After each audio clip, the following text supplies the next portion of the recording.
Be it done to me according to your word. Hail Mary, full of grace, the Lord is with thee. Blessed art thou among women, and blessed is the fruit of thy womb, Jesus. Holy Mary, Mother of God, pray for us sinners, now and at the hour of death. Amen. And the Word was made flesh, And dwelt amongst us. Hail Mary, full of grace, the Lord is with thee. Blessed art thou among women, and blessed is the fruit of thy womb, Jesus. Holy Mary, Mother of God, pray for us sinners, now and at the hour of death. Amen. Pray for us, O Holy Mother of God, That we may be made worthy of the promises of Christ. Pour forth, we beseech you, O Lord, your grace into our hearts, that we, to whom the incarnation of Christ, your Son, was made known by the message of an angel, may by his passion and cross be brought to the glory of his resurrection, through the same Christ our Lord. Amen.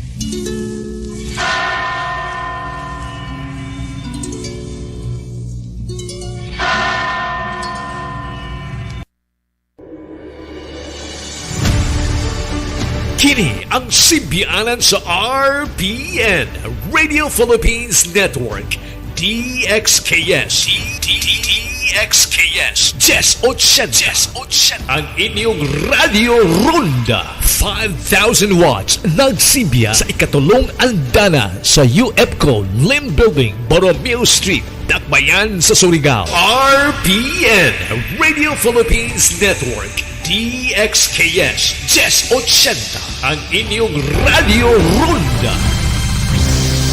Na ako ng Lipa, Batangas. Nag-set up na ako ng kitchen doon. It was a lockdown kitchen.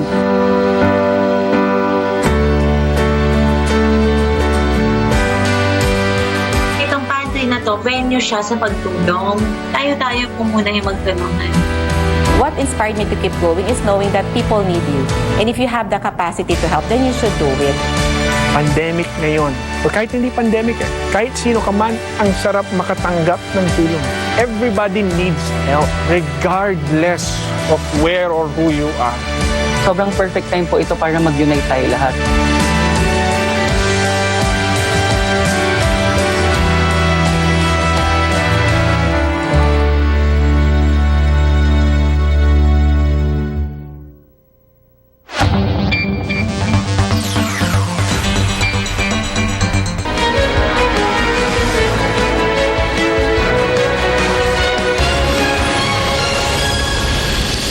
This is Newsnight, where we go above and beyond the headlines. I'm Pia Ontiveros. Tonight on the program, the Health Department refutes findings of an independent research group and says Metro Manila is still at low risk for COVID-19. After giving the SUV driver the hit and run in Mandaluyong City a chance to face the media, police now say there was no special treatment and no legal grounds to arrest him. And to find out why this photograph of Hollywood heartthrob Ryan Gosling is getting attention.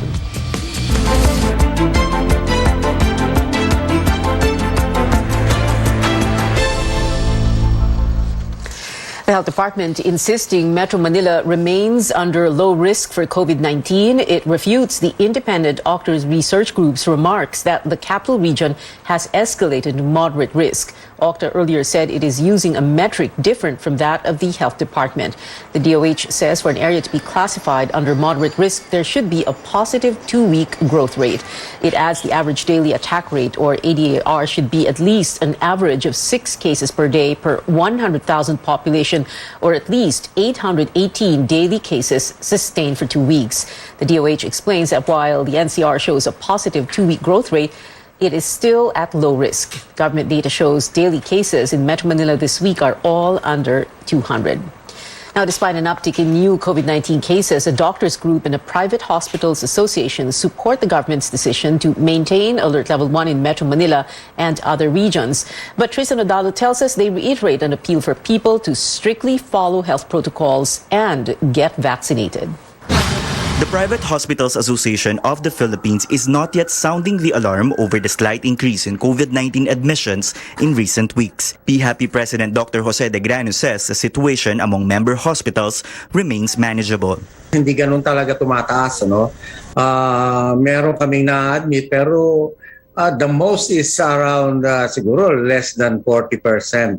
De Grano adds COVID facilities and beds are still not fully utilized. Halos konti lang ang na-ICU dito because of the yung critical symptoms or severe symptoms, and most of these patients are those na hindi talaga nabakunahan. While private hospitals are ready for a possible influx of COVID-19 patients, they are now facing three challenges: unsettled PhilHealth claims, lack of manpower due to the resignation of healthcare workers including nurses, and unpaid COVID-19 allowance. We will come to a point na siguro mauubusan kami ng nurses. Kung talagang wala na kaming healthcare workers to manage these patients, we will be forced to limit the admissions.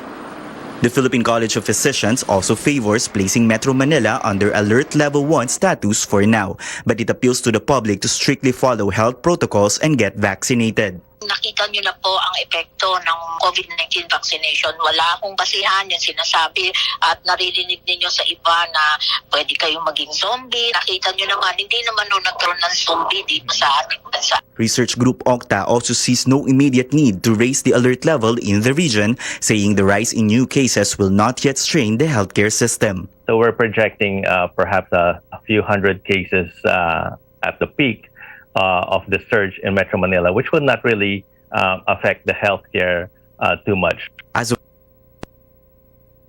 in tracker shows hospital bed occupancy at 18%. That's 5,457 hospital beds occupied out of over 30,000. 15% or 463 ICU beds nationwide are also being utilized, while 60% of hospitals in the country are still well under the safe occupancy rate. The Health Department adds that Metro Manila is still at low-risk classification. The department adds as long as severe and critical hospital admissions remain low, a shift to a higher level is unlikely. Tristan Udalo, CNN Philippines. An employers group is against the potential escalation of the alert level in Metro Manila, even with rising infections. The Employers Confederation of the Philippines says this will only hamper economic recovery. It notes workers will be the most affected if the government reimposes the stricter alert level 2. Bakit tayo nag-uusap ng level 2? Ang dapat asikasuhin, huwag ma-overwhelm ang hospital natin dahil puno sila ng mga ibang non-COVID patient ngayon. Pag nagkaroon ng little surge, baka magkakaroon ka ng problema na naman sa hospital. Yun ang sinasabi namin, asikasuhin, huwag yung ipapasa na naman sa economy tsaka sa mga tao na mawala ng trabaho ang problema. The Interior Department is giving Cebu Governor Gwen Garcia until this weekend to change her ordinance on the optional mask wearing outdoors. But Secretary Eduardo Año did not say what exactly is going to happen if the provincial government stands its ground. Año maintains Cebu has overstepped its authority.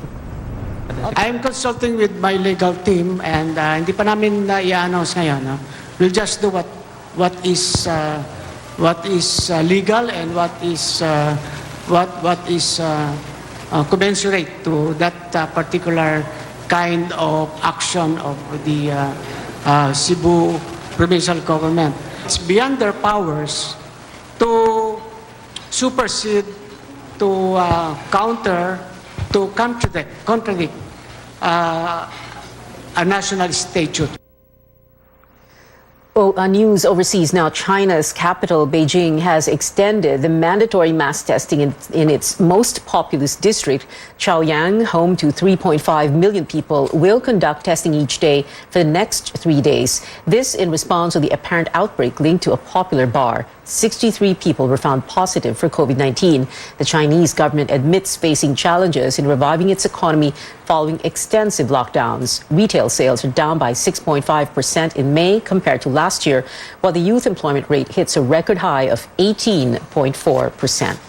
Over in the United States, the Food and Drug Administration Advisory Panel supports the COVID-19 vaccination of children as young as 6 months. All 21 advisors voted in favor of expanding the emergency permit of Pfizer and Moderna to include kids up to 5 years old. The US FDA follows the decision of the panel in most cases. A study finds there could be limits to the effectiveness of Pfizer's COVID-19 pill Paxlovid. While the antiviral drug helps protect high-risk patients, the same cannot be said for those who are at low or moderate risk. The findings were based on 1,100 standard risk adults. Pfizer says nearly half the global population is at high risk for COVID-19. To address the growing needs of the growing cycling community and help riders in emergency situations, Metro Manila authorities open a motorcycle and bicycle repair station along EDSA. Our George Quiles will tell us what a bikers group thinks about this new support hub. Cyclist Lian Centura's tire went flat along Shaw Boulevard in Mandaluyong City. With no vulcanizing shop nearby, he planned to walk with his bike to find one. Luckily, a fellow biker passing by offered assistance. Kapag mga ganito, boss, malayo kami sa nasa kami, wala kami makunan. Alam mong may dala ka, tulungan mo yung kasama mong siklista. Para hindi naman po siya kawawa. Kasi alam ko malayo po kasi vulcanizing, dun pa po eh. To help bikers and even riders facing similar problems, the MMDA has opened a repair station at the ground level of Quezon Avenue flyover on EDSA. More of these will be put up in strategic areas of major thoroughfares in the coming days. Ito po ay may basic tools. Meron din po tayong pang-vulcanize kung sakali pong sila ay mapaflatan. Ito po ay libre. Maglalagay po tayo ng tao na trained para po mag-assist. Ira Cruz of the group Move As One Coalition says there are other key issues that also need to be resolved.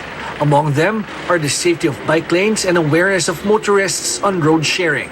It's also about the quality of those bike lanes. Need to be permanently protected from motorists. That goes hand in hand with the lack of education of motorists in terms of how to share the road with other road users. Cruz says he personally experienced being cut off, beat at, and yelled at by motorists even while on the bike lane. And with more recklessness, accidents are inevitable. Based on MMDA data, of the 918 reported accidents, at least 12 people have died due to bicycle-related road crashes from January to May this year. That's an indication of why a lot of people are getting discouraged to consider biking. Kaya nga po kami dito sa MMDA, ang una po naming advocacy ay i-educate yung ating mga siklista, lalong-lalo na po sa proper gears. Kailangan din po mag-helmet sila. Sa gabi, kailangan meron pong mga ilaw or senyas sila sa kanilang katawan para po sila ay madaling makita. Meanwhile, the MMDA says with the surging prices of oil, the number of vehicles plying EDSA is going down. From 417,000 vehicles on May 5, it's down to 392,000 last June 9. The MMDA says for now, there's no need to expand existing 5 to 8 p.m. number coding scheme. George Cahiles, CNN Philippines. Up next on Newsnight, police insisting there is no legal basis yet for them to take the hit-and-run driver, Jose Antonio San Vicente, into custody. Spokesperson Jean Fajardo tells us why. And we're getting more details on the oath-taking of Vice President-elect Sara Duterte, a peek at her inauguration gown, next only here on CNN Philippines.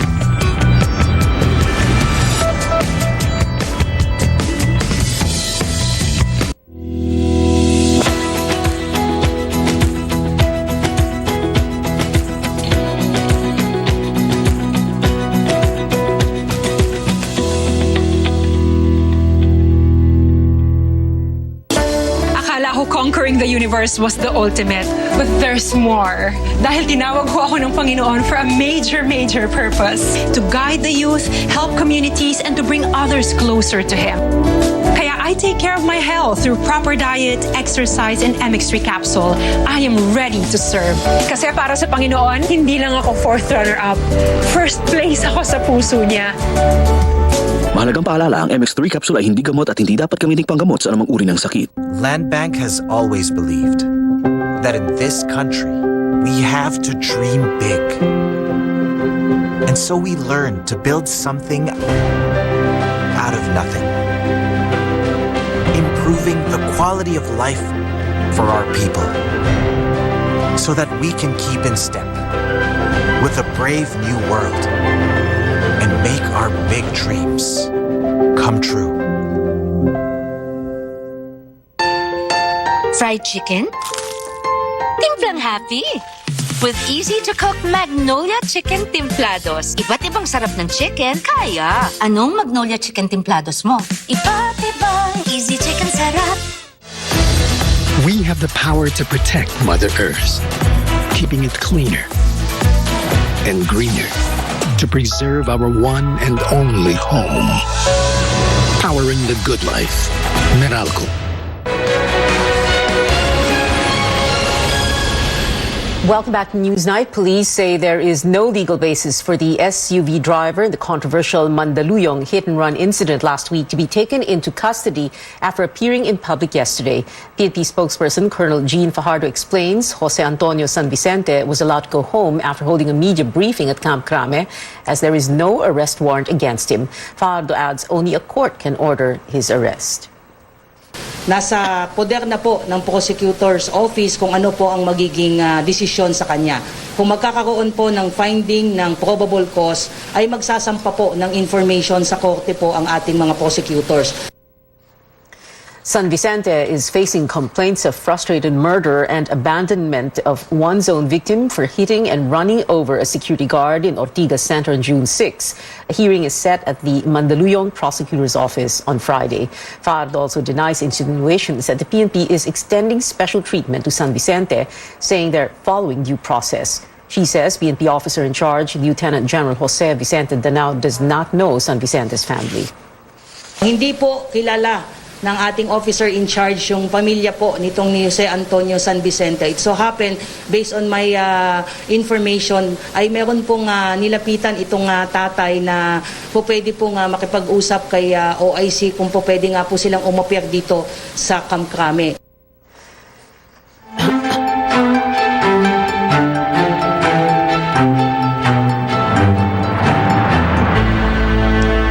The Interior Department is looking into an alleged plot to embarrass President-elect Ferdinand Bongbong Marcos. Former Senator Juan Ponce Enrile claimed certain groups in the Philippines and the U.S. are working together to tarnish Marcos's reputation. DILG Secretary Eduardo Año sees the Communist Party of the Philippines and the New People's Army as possible suspects. We are validating the information. The intelligence community is into it. What we can surmise, the CPP and PA and its cohorts are actually have the intent to cause embarrassment to President-elect Bongbong Marcos. No? Kasi itong mga kaliwang grupo na to, right from the start, kahit sino mo po presidente, palaging ganun yung kanilang ginagawa. We will not allow any group to what you call conduct any nefarious activities, much more to discredit the incoming administration. Año says all government forces are on alert against any possible threat linked to the inaugurations of Marcos and Vice President-elect Sara Duterte.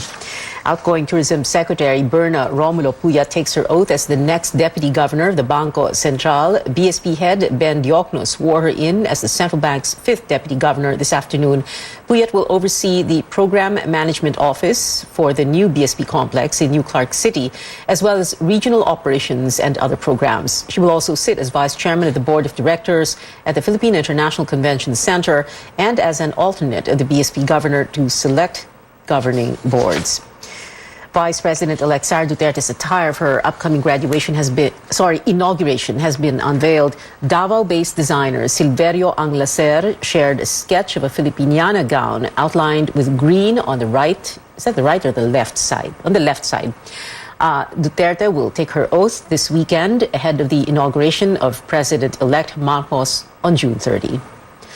Stay tuned to CNN Philippines for the special coverage of the inauguration of Vice President-elect Duterte in Davao City. We will bring that to you live as it happens this Sunday, June 19th. Don't miss also our documentary Inday Sara, the Vice President, and our pre-inauguration special hosted by senior anchor Rico Quezon from 3 p.m. onwards.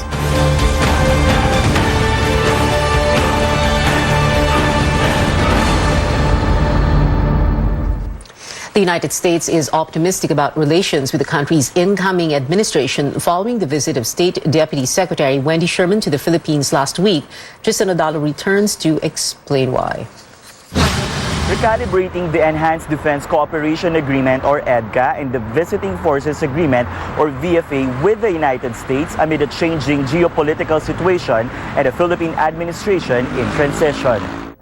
This is among the key recommendations from a review conducted by the Hawaii-based nonprofit institution East-West Center on the 75 years of Philippine-U.S. relations. The U.S.-funded center likewise looked back at the Philippine-U.S. partnership in terms of trade, investment, aid, and people-to-people relations. Although the challenges that we face today are different than they were 75 years ago, our two countries are still working side by side. Recalibrate our security and alliance partnership. That includes not only the restored VFA, but also the EDCA agreement to look at new ways of working together on training and defense modernization. Sit down and figure out what elements of the Indo-Pacific Economic Framework could be moved forward in the interests of both countries to expand trade and investment, technology.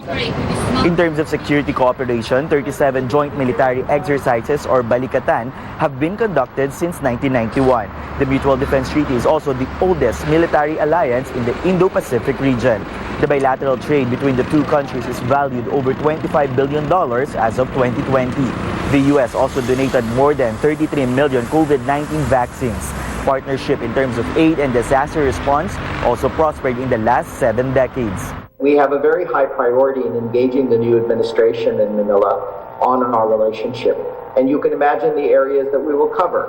Our alliance issues, our military cooperation, defense cooperation, how the Philippines would like to interact with the Indo-Pacific Economic Framework. The United States hopes that these key findings can help the U.S. to chart the course of its ties with the Philippines in the next 6 years under the Marcos presidency. Tristan Odalo, CNN Philippines.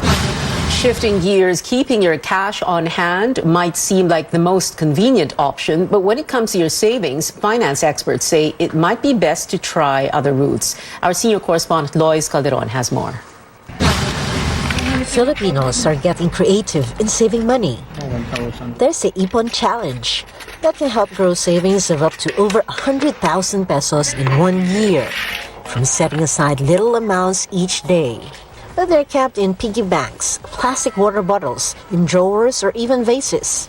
Iniipon ko yung mga 20 na bago ngayon na coins. 2 baboy yung alikansya na plastic, nakakaipon na kami ng isa, nakakapuno na. Aabot ng 5,000. Before po sa bangko, naglalagay po ako sa bangko ng pang savings. Tapos ngayon po, minsan sa bahay na lang din para less hassle. But those coins and banknotes hidden at home are becoming costly for the Bangko Sentral ng Pilipinas money printing activities.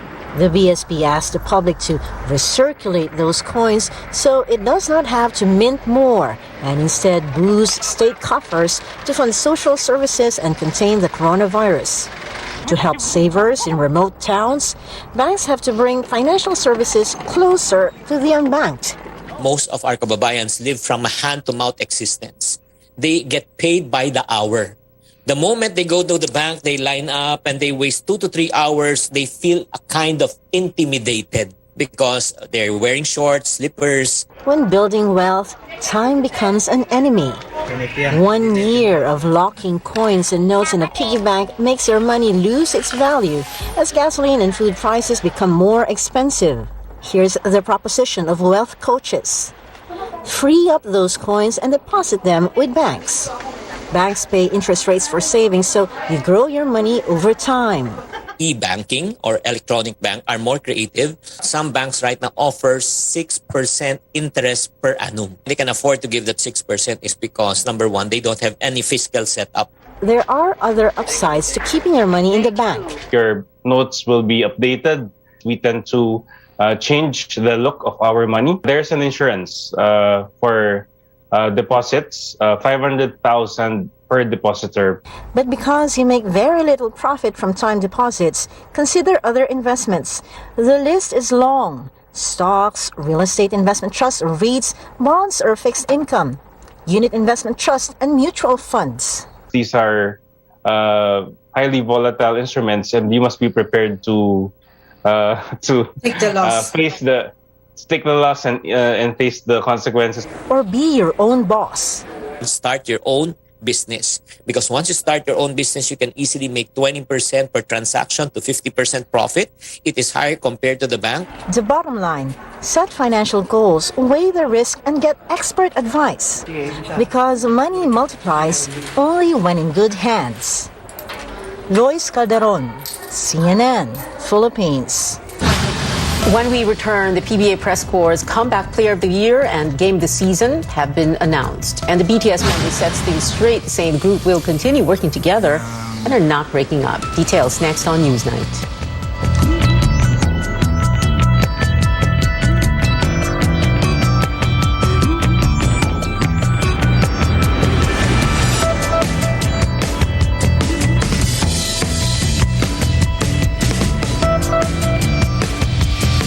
How much do I know about my dad? I'm not sure.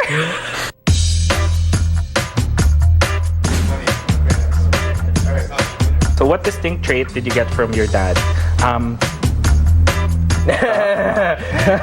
Yeah, si Gio is the carbon copy of my dad now. I would say persistence. Dad kasi has this thing when he makes a joke. If someone doesn't laugh with him, he'll repeat the joke or do another joke until he gets one A laugh laugh. and he goes, Or okay, at least a okay na giggle. ako. I'm pretty sure that I got my dad's temper. Everything that we do, whether it's at work or it's at home, we usually feel very strongly about it. So when something goes against that order, yeah, we all of a sudden turn into this lawyer. What is the best gift you received from your dad? Yan. Meron akong gustong-gusto na rubber shoes na naalala mo. Yung iniiyakan ko pa sa mall. Tapos parang nakatatlong balik. Best talaga eh. Iniyakan mo eh. Oo, wala ma. Humiga ako ng 30 minutes din sa sa store. I got a bike from Santa Claus, and I was like, wow, there really is a Santa Claus. My dad could never afford this.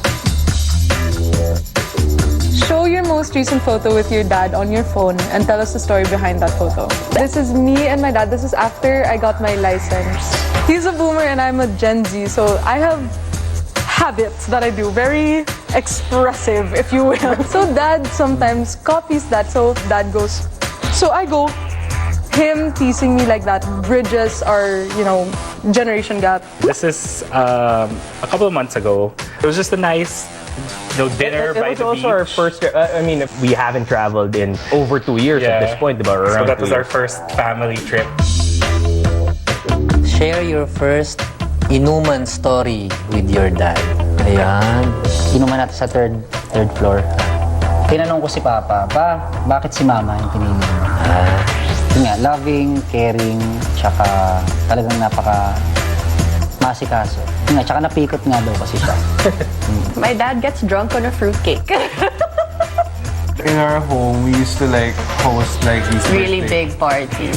Yeah. He'd observe us from afar, and then he'd just be like, It's like watching National Geographic. yeah, It's just like we're the animals in the wild. Happy Father's Day.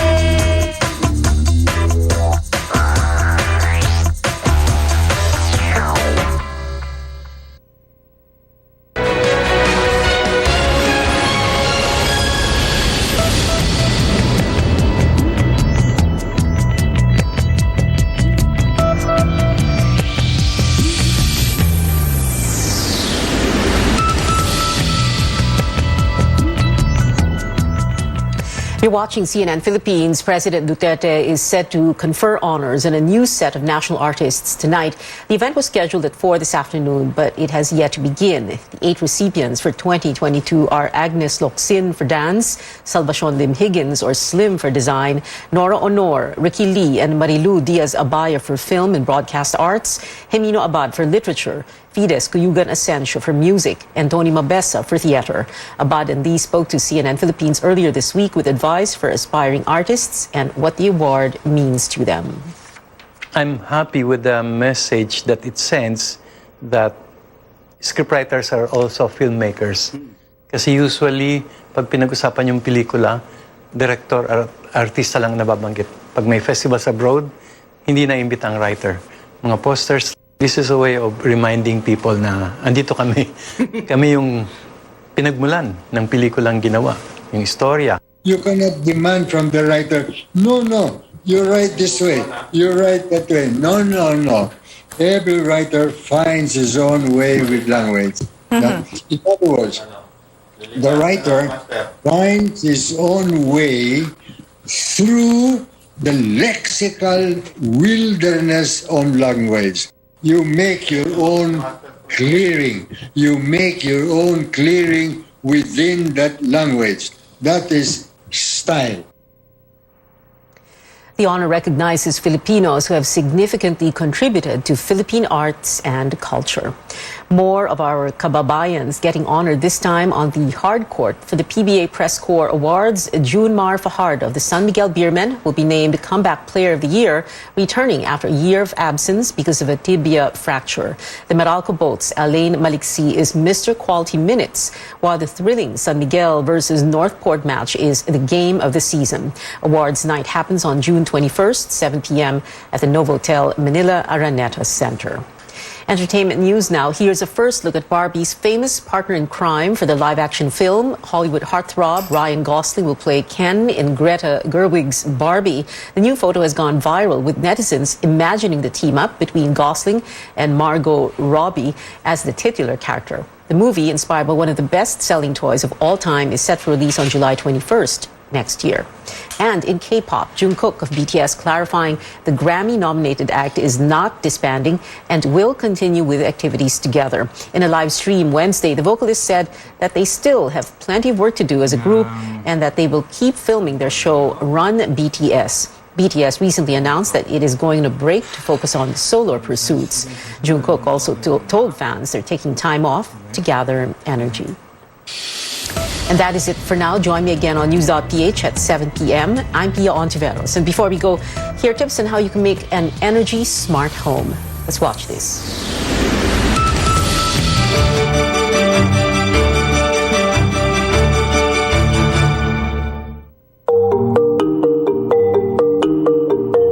Typical na paggamit ng Pilipino. Unang-una, pag tulog pa lang, gumagamit siya ng energy, kadalasan electric fan, aircon. Pagdating sa opisina, bukas ng computer or bukas ng ilaw. Tigil yan sa lunchtime.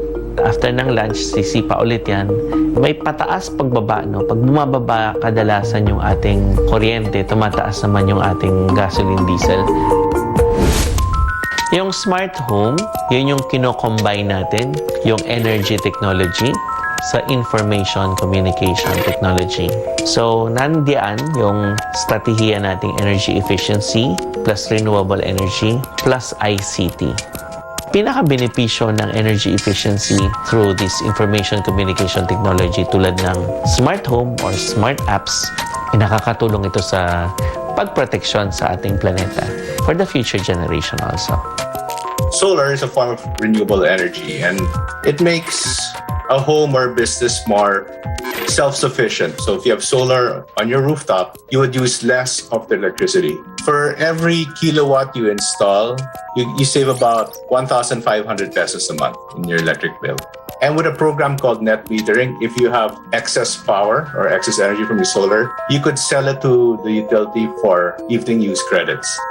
An energy service company, by definition of law, is a provider of end-to-end solution that seeks to enable consumers of energy, especially large users of electricity and other forms of energy, to help them become efficient in how they use energy.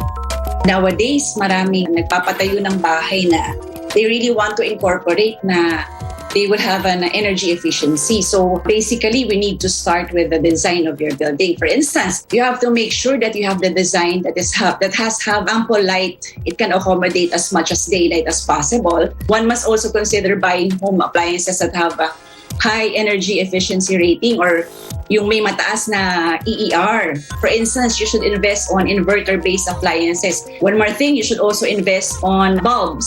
So the lower wattage like LED bulbs instead of incandescent or fluorescent lamps.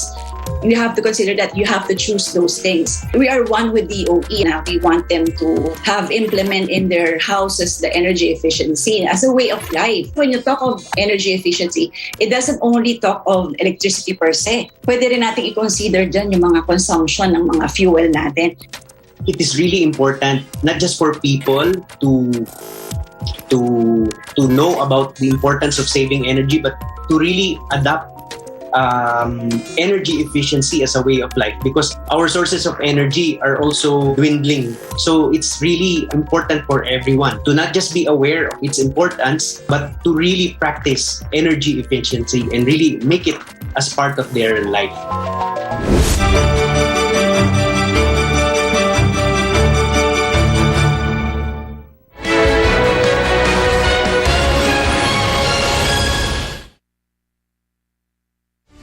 Kini ang simbianan sa RPN, Radio Philippines Network, DXKS.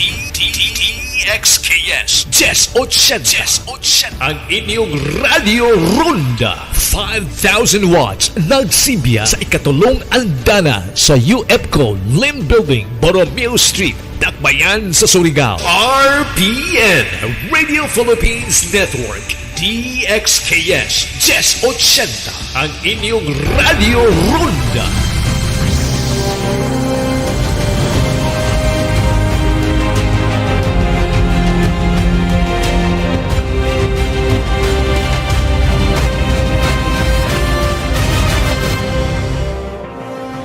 This is Politics as Usual. I'm Pia Ontiveros. In her first public appearance since yesterday's elections, Vice President Leni Robredo makes an appeal to fellow Bicolanos Bicolanos and supporters as the partial unofficial tally for the presidential race nears 100%. Our Anjo Alimario is in Naga City. Anjo, what did Robredo say? Accept the final result of the elections. Pia, that's the appeal of Vice President Leni Robredo to her fellow Bicolanos as they fill the Naga Metropolitan Cathedral tonight. And as she was explaining to them, she said she says that through acceptance, a bigger strength may come in to unite themselves. Speaking in Bicolano, Robredo points out that there will be bigger fights and it doesn't end with the elections. She says the fight was not only to win, but be part of a better government. Interestingly, she notes she doesn't consider this as a loss because they have achieved many things during the election season. On reported irregularities during yesterday's polls, she says they're currently consulting with experts to study these allegations being spread online and on social media, and once done, they will share the results to the public. Now, if there's a silver lining in all of this, she says she will have more time to come home in Camarines Sur. Her final message to her supporters: do not regret every effort, every sacrifice. She knows that they did everything. And Pia, from that speech alone, you can already sense from that tone that she herself is already at peace, regardless of the outcome of the elections. She has always said that she gave it her all. And meanwhile, there's a separate pasasalamat for her supporters in Metro Manila on the 13th, Pia. Anjo, a while ago, I was speaking to Myla Villanueva, chair of PPCRV, and she did address that issue of the patterns, variants. She was saying that she had invited different math experts from different universities, and so far, as of this evening, they have not found anything.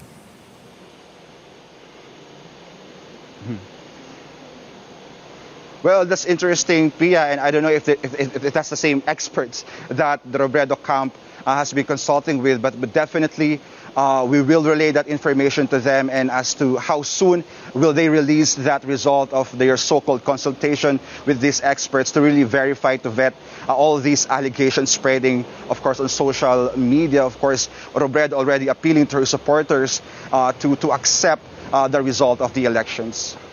Anjo Alimario there, reporting live from Naga in Camarines Sur. Now, still with us, former presidential spokesperson Edwin Lacerda, political consultant. Edwin, a while ago, sinabi na nga ni Myla no, na yun na nga, yung wala pa silang nakikita. Another important thing that came up during the campaign was this Google Trends. No? Right. So a lot of people kasi were saying, we have surveys, but meron kaming problema sa survey kasi medyo parang bakit si BBM ang leading. So tingnan na lang natin tong Google Trends na to. Did that help the campaign or did that make things worse? I think the purpose of the survey really is it's a tool that is most beneficial for the campaign team itself, not the people.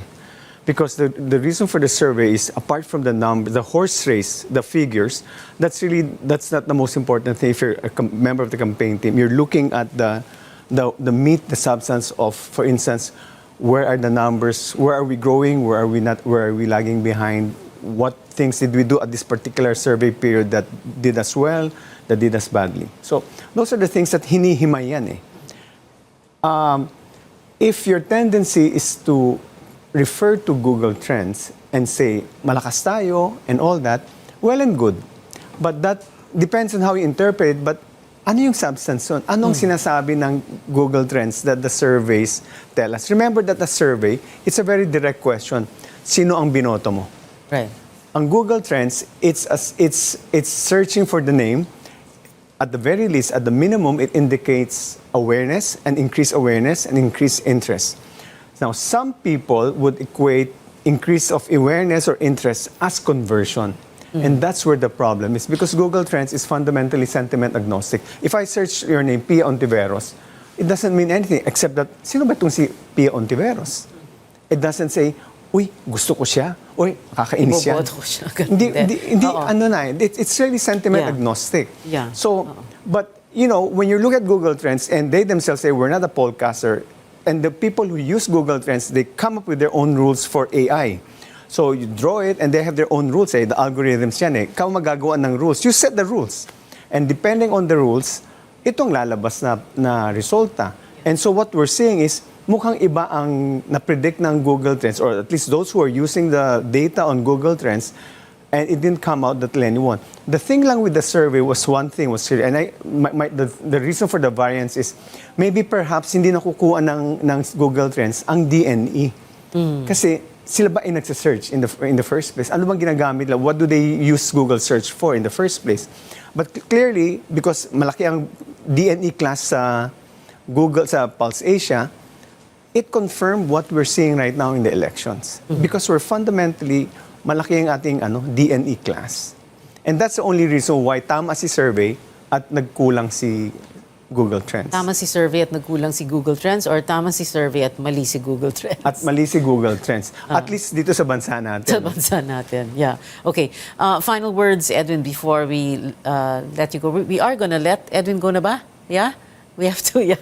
I think, you know, the report from Bicol was, at least maganda yung sinabi ni VP Lenny. Mas klaro pa yon. It was clear. Accept the results of the election. We can do better things. We can do more things apart from the election proper itself. Kasi she has, you know, raised the passion of the people, make them more civic conscious, and maraming pwedeng gawin after the election. So that's why the passion should not end dito sa election lang. Let's harness it.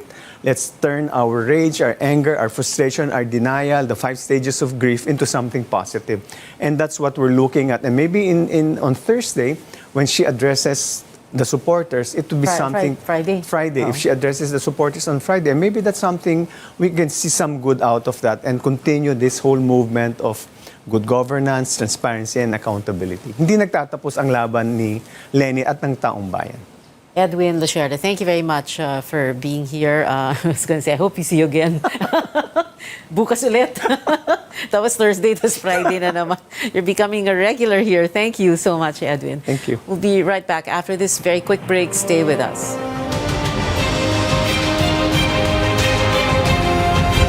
SMC, San Miguel Corporation.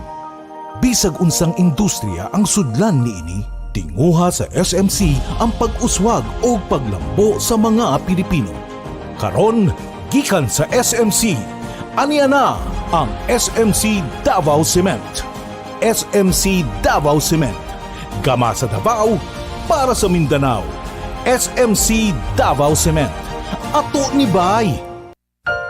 Protektahi ang imong mga mata batok sa delikado ug makadaot nga ultraviolet nga silaw sa adlaw ug uban pa. Pinaagi sa pagsulob og eksakto nga prescription sa antiyohos o antipara. Likay ang mga simptomas sama sa hanap nga pananaw sa layo o duol nga basahon, sakit sa ulo ug uban pa nga makaapekto sa atong kahimsog nga ang hinungdan depekto sa atong mga mata. Alang sa kumpleto nga primary eye care, contact lenses, fashion eyewear, computer eyeglasses, sunglasses, accessories ug uban pa, adto kita sa AG Buñuel Optical Clinic. Ang AG Buñuel Optical Clinic nagpahinumdum kanato nga ang kahimsog sa atong mga mata usa ka prioridad nga angay ipa-check up kausa matag tuig aron pagsiguro nga luwas kita sa piligrong mga sakit. Pinaagi sa lisensyado og qualified optometrists nga maoy mo prescribe sa eksaktong kagamitan ug kung primary eye care ang paghisgutan. Duaw lang silang buhatan sa 3636 sa Nicolas Street, Surigao City ug adunay ilang extension office sa Aurelianida Street, Cantilan, Surigao del Sur. Ayaw kalimti higala, AG Buñuel Optical Clinic. Ang AG Buñuel Optical Clinic doon na branch dito sa lungsod sa Dapa sa may Lupis Haina Street, Poblasyon Dapa, Surigao del Norte. Ang AG Buñuel Optical Clinic dinhi sa syudad ng Surigao. No transfer na sa bagong location sa Nicolas Street, Ragyahapon, tapad sa Garcia Hotel at Bang sa Unicity.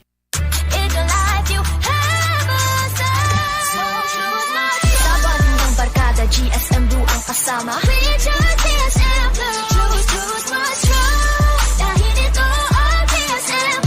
Drink responsibly. Ang Gen Pomelo, kuhang-kuha ng GSM Blue. Choose what's true and just chill and enjoy with GSM Blue. Drink responsibly. Ang Riverside Parts Master Incorporated na sa ilang bagong location sa Dalan, Burgos, ning atong syudad. Mahimo niyong tawagan sa telephone number 231-7478 or 826-3663. Mga produkto nga inyong mapalit, genuine, makita power tools sama sa planer, drill, grinder, Triton paints, construction supplies, angle bars, flat bars, GI pipes, automotive spare parts, Firefly electrical devices sama sa switches, bulbs ug outlets. Adto ang Riverside Parts Master Incorporated sa ilang bagong pwesto sa Dalan, Burgos ning syudad. Makahangyo ka o makabarato pagyod diha sa Riverside Parts Master Incorporated. Sipon plus baradong ilong na may kasamang pananakit ng ulo? Pre, ba't ka nagtitiis? Kung meron namang Calabo Premium Rub, Calabo Premium Rub, isang pahid lang, nanunuot ang sarap sa pakiramdam sa ulo, ilong at sarap sa may ginhawa. Tandaan, basta sipon na may kasamang sakit ng ulo at baradong ilong, magpahid lang ng Calabo Premium Rub. Mabisa, kaya sigurado. Gawa ng Jesser Marketing. Mabibili na ngayon sa mga butika. Ang kapinghot sa ilong nga imong giantos, hasol kaayo kini, hilabi na kung apilan ng pagsipon nga lisod tangtangon. Sulay higala ang gahom sa Calabo Premium Rub. Ipahid palibot sa imong ilong aron ang gahom sa Calabo Extract inumanan sa malunggay and virgin coconut oil manuhot-suhot kini. Calabo Premium Rub, ang sulbad sa pinghot nga ilong. Calabo Premium Rub is a quality product of Jesser Marketing.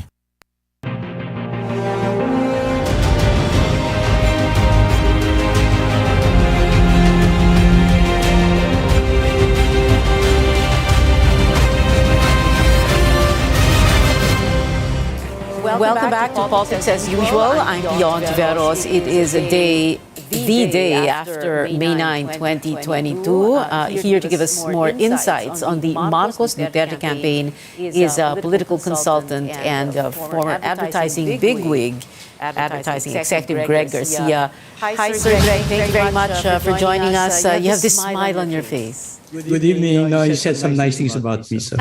So you're smiling. Okay. All right. You weren't surprised with the results, right? You were expecting this. The surveys were very clear. Very clear, yeah. It wasn't a surprise, really. The numbers came out the way it was from the start of the month, since last year. A lot of pollsters and experts have said that Lenny had a cap of 20%, so pretty much stayed there, you know. Yeah. Okay. Well, opposition. Sorry, not necessarily the opposition. Yeah. All right. A while ago, I was speaking with Edwin Lacharte here in the studio. So, napag-usapan namin Google Trends, and he was saying there really was a problem with using Google Trends. Also, napag-usapan itong sinasabing variants or patterns, no? And Myla Villanueva of PPCRV herself addressed it, saying that she invited math experts over, and they're looking at all these numbers, and so far, she says they have not seen anything. So, what are your thoughts on that? I really think the opposition have to, in a sense, they have to face reality. The numbers are just too wide as predicted, and if I were them, I'd just pull back and start planning already for the next election, and really review where did we go wrong. It was very clear naman from the start where they were going wrong, but they just did not. I'm guessing they did not. Hindi nila pinansin yung mga comments. And I'm really surprised, and maybe it gives credit to the saying, too many cooks may spoil the broth. And maybe there were too many cooks in the campaign. I don't know, but I heard there were many cooks really. How many? 10, 20, 30, 40, 50. But they said that the entire film community, production community, creative community, And when there are two creatives there and they're fighting, patay ka na, as they say. Okay.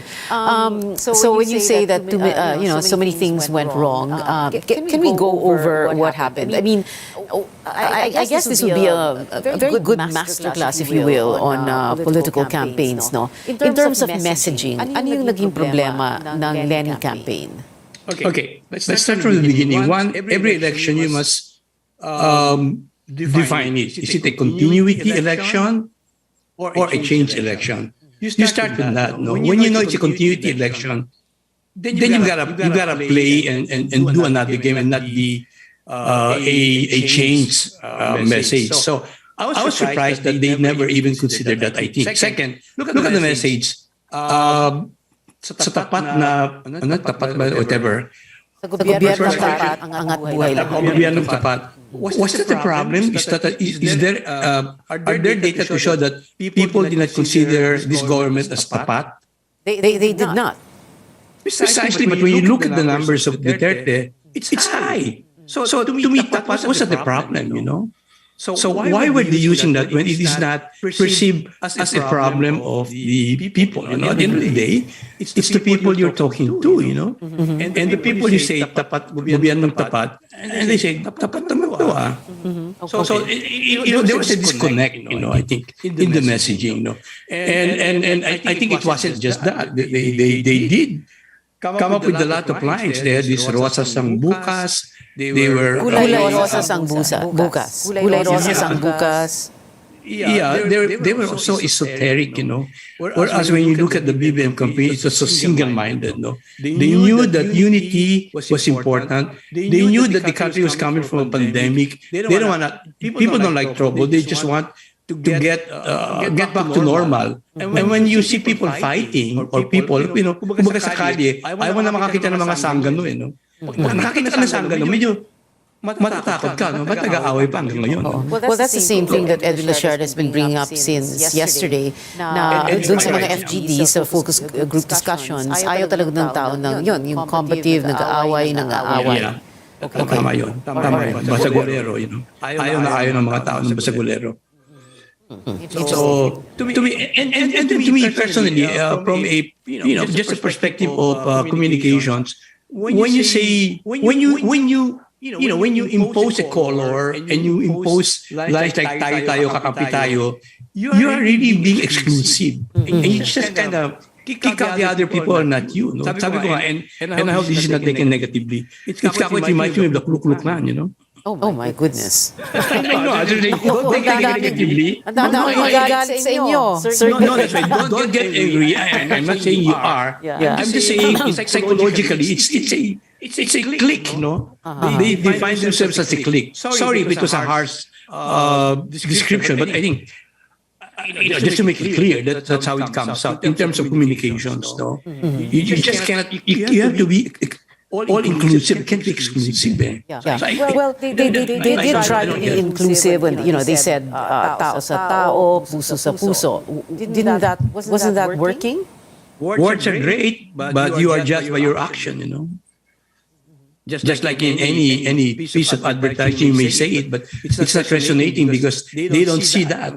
It's like a product promising something but not delivering. So it's not gonna work. There's gotta be some synergy between the advertising and the product, whatever it is that you want them to get out of the messaging that you have. So I really think, in a sense, sayang talaga could have been a better fight, as they kumbaga sa boxing. Could have been a closer fight. But I really think they did not go out of their way to try to convert people. I think Edwin Lachard said that earlier. You gotta go out, convert people. the first question you should ask is, if we are 20%, where will our votes come from? Obviously, it will come from the BBM votes. So therefore, you have to court the BBM voters. Well, that is what they try to do, Sir Greg, di ba? Ang sabi nga nila, they need to educate BBM voters para malaman nila what was wrong with martial law, etc. There you go. The opening line pala, I will educate you, is already at there. No, I think they should have been more sensitive to the feelings of people. Because sabi ko nga, if I were to really, if I can turn back the hands of time, I would have taken up anthropology in college. Because you have better understanding of people talaga and the culture. You cannot communicate from your point of view. It is always to be from the point of view of the person you're talking to. I think they were communicating from their own point of view, believing that everybody was like them. No, it's so difficult if you make a conclusion that everybody should be like me. No, that's fatal. We say everybody should think like me. It's not. People don't think like you. And in this world of this election, only 20% of people had the same kind of thinking. You have to get the votes from somewhere else. They should have been more sensitive to the feelings of the people who are for BBM. Because these are the people that they would have converted sana to go to the lead camp. Thank you so much for being with us tonight, Sir Greg Garcia, political consultant and executive advertising bigwig. Salamat, Sir Greg. Bongbong Marcos has yet to claim victory in the presidential race. That's despite his huge lead against his rival, VP Leni Robredo. Our correspondent Rex Remigio is at the Marcos campaign headquarters here in Mandaluyong City. Rex, why is Mr. Marcos not claiming victory yet? Well, what happened in the 2016 vice presidential elections has something to do with how they see things now. Marcos was leading at least by a small margin at a time when suddenly Robredo overtook him in the race. They have been insisting that they were cheated, which led to their electoral protest that lasted for 5 years. But critics are pointing out to the Supreme Court junking his poll protest. That's why this time the Marcos camp wants to be really sure, and they're urging their supporters to be more vigilant since the official canvassing of votes has yet to start. Hindi pa tapos ang bilangan. Marami nang nagsasabi na tapos na, pero hindi pa talaga. Antayin natin hanggang talagang maliwanag 100% ng pagbilang. Hanggat tayo'y mag-celebrate o mag-isip na tapos na. The Marcos camp isn't saying where he is right now or what his plans are. Until now, we're just outside of the campaign headquarters. The Marcos camp says there's no more possible press conference tonight. As you can see, some supporters are just staying outside the campaign headquarters beside the southbound lane of EDSA. Some supporters are urging motorists to show their support by honking their horns. Others are dancing and singing songs related to the Marcos campaign, like the OPM classic Umagang Kay Ganda, which is often played right before Marcos speaks in campaign rallies, or Ang Bagong Lipunan, which is the anthem of the martial law era. We spoke to some supporters of BBM who went here. Some are loyalists since his father's regime. Others, meanwhile, were once anti-Marcos. One said she was enlightened through modern sources of information. Sinabi naman ng mga professor ko, hindi naman totoo. Kasi wala naman nagpapatunayan na guilty si Marcos, di ba?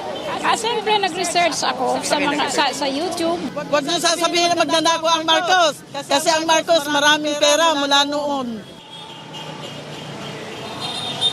Critics have been pointing out there are court decisions that prove otherwise. The camp, meanwhile, also welcomes the Comelec and Bank's decision to dismiss all motions for reconsideration on the disqualification cases against Marcos. Rodriguez says they always believe the poll body will stay true to its mandate. For the anti-BBM parties, there's no giving up yet until they exhaust all legal remedies. Back to you, Pia. Rex, just one question. No indications yet as to cabinet appointments, especially, and this is something that Edwin Lachard and I were talking about earlier, the very crucial economic team. So far, not all. We've asked them many times about it, but he's really mum about it. Although he said that he's willing to work with anyone, just to be stay in line with their value of unity. Although at some point he also mentioned that he also prefers to work with someone whom he has a working experience in the past. Pia. Rex Remito there reporting from the Marcos campaign headquarters in Mandaluyong. Don't go anywhere after this break. This is Politics as Usual.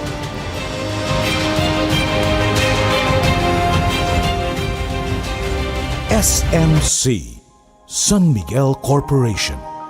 Bisag unsang industriya ang sudlan niini, tinguha sa SMC ang pag-uswag o paglambo sa mga Pilipino.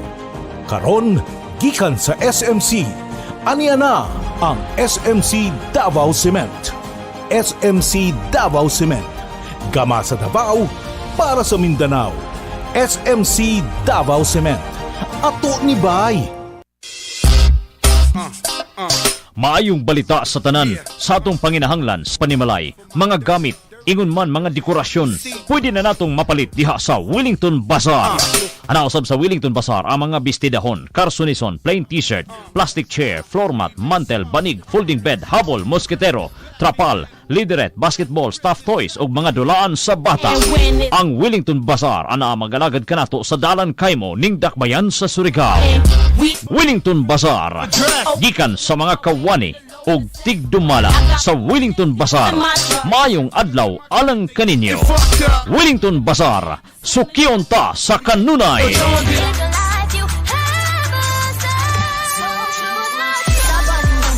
GSM Blue ang kasama.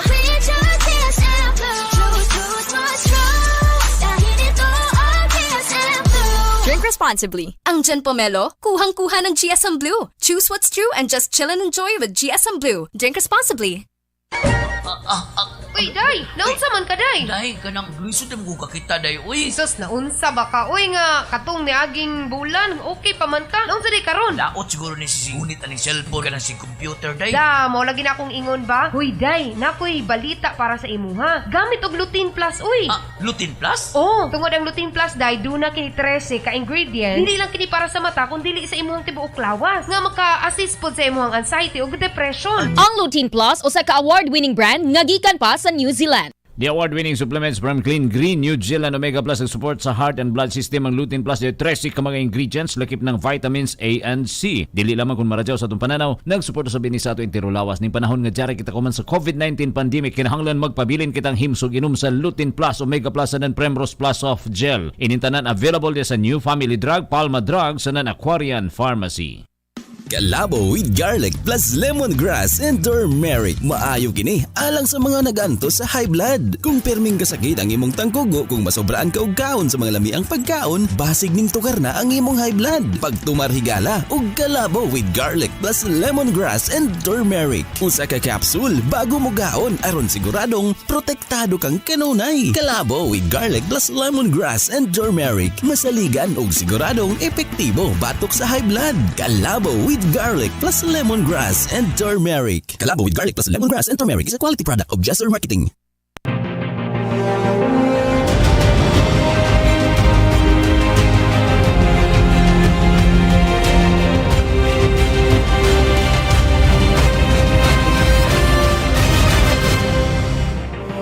We're on our final stretch. Here to give us his election assessment and outlook is political analyst Richard Heydarian, which he had been doing since last night. He was with us here in the studio last night, but he's joining us now via Zoom. Hi, Richard. Hello. How are you? I'm still processing things. Been still processing things. Hours. Processing things. You mean it's still sinking into you now? Not at all. No. I'm done with the sinking in part. It's more like processing information with all of the interviews and all we have been doing over the past 48 hours. Okay, yeah, I was about to also introduce you as Richard Heydarian, the half Ilocano who was almost born on Marcos Highway. I think I got a little bit of flack on Twitter. It's like, we don't care if you're half Ilocano. I just have to say, I told already on Manpur, I was born almost in Marcos Highway.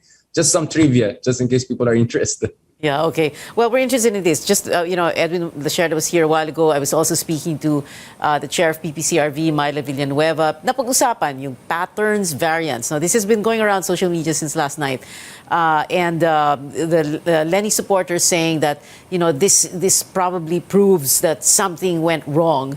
So, Myla addressed that issue, and she said that she had invited math experts from different universities, and so far, as of tonight, they have not found anything. What does this mean to you? Right. Again, I'm also not very surprised with that. We have seen this, let's say, strategy of denialism for quite some time. We saw that with the bashing of the surveys, including very authoritative surveys, which were consistently correct and spot on almost throughout the elections.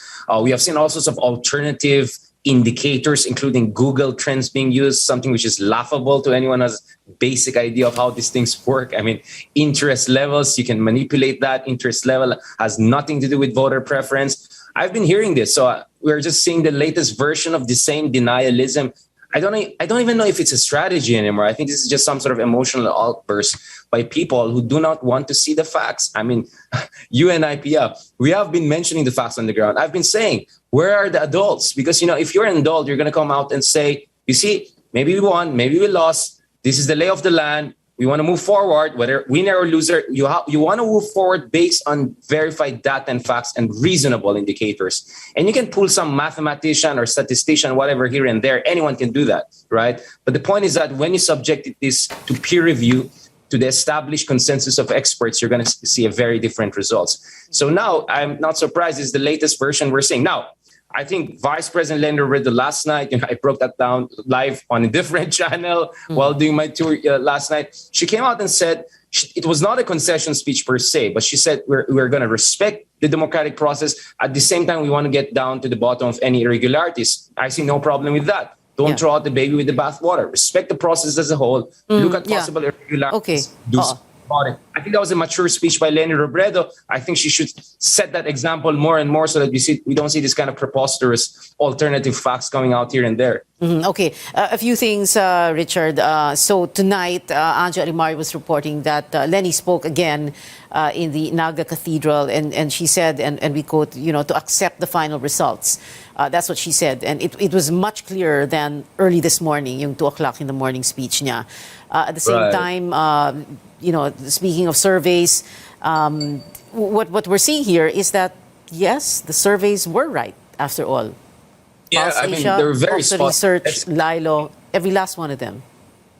Yeah, I mean, except the Senate one, though, I mean, I think I don't think even Robin Padilla saw it coming, but I think more or less the surveys were spot on in terms of the gaps. I mean, it was almost a 1.5-way race, not even a 2-way race, because the ratio is 2-1 almost between number 1 and number 2. And as I said, in fairness to Lenny, she was not against just Bongbong Marcos. She was against the unity tandem of Sara Duterte and Marcos. That's why it was always hard. And I always said, if you look at Pew Survey, World Value Survey, up to 60% of Filipinos fall into a category that we can call democratically ambivalent. Ang hanap po ng tao ay husay, competence, fire, decisiveness. Now, did the campaign of Lenny Robredo tap into that yearning?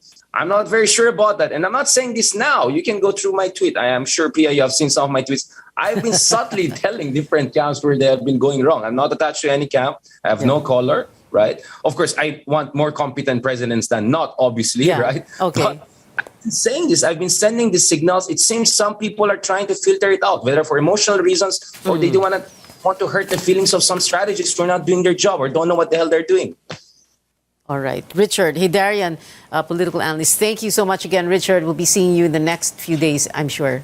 Salamat. Thank you for joining us. We've been told before, don't talk politics at the dinner table or the family reunion or in Viber groups and risk digital warfare. But we can talk about it here at this table on this show, your weekly political appointment fix, politics as usual. I'm Pia Ontiveros. See you back here next Tuesday, 8 p.m.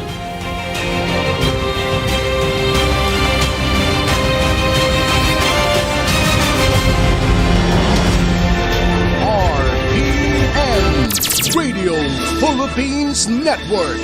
Radyo Ronda DXKS Surigao.